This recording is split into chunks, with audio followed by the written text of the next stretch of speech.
Three reasons to believe the disciples were not lying when they made the resurrection claim of Jesus Christ. Reason number one, early documentation.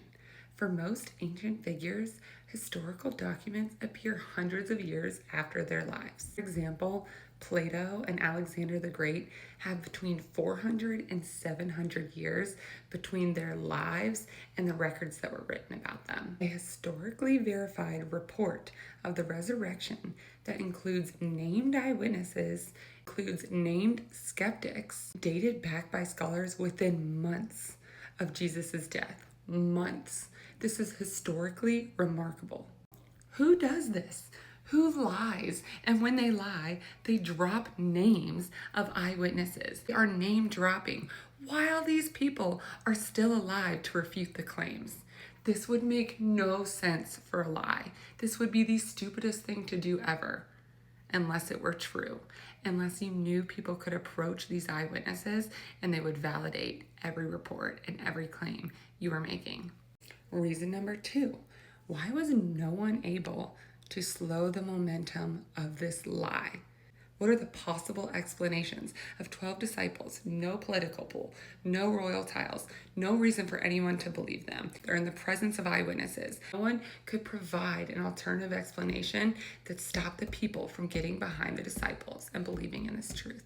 Reason number three, and I find this to be the most convincing reason that this would not be a lie, is this would be the stupidest lie of all time. That is my reason number three. It would just be the stupidest lie of all time. Why do people lie? They lie to cover something up. They lie to benefit. They lie to get out of trouble. The disciples quite literally received zero earthly benefits from this lie. In fact, it was quite the contrary. They received torture and eventually horrific deaths. All they had to say was, I was lying, the resurrection did not happen. That's all they had to say to make the torture stop, but they wouldn't say it. I'm gonna finish by reading a quote from Chuck Colson, who was famously involved in the Watergate scandal and served several years in federal prison. I know the resurrection is a fact, and Watergate proved it to me. How? Because 12 men testified that they had seen Jesus raised from the dead, then proclaimed that truth for 40 years straight, never once denying it.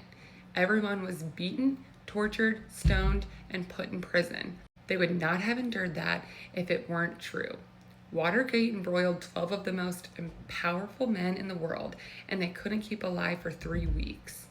You're telling me 12 apostles could keep alive for 40 years? Absolutely impossible.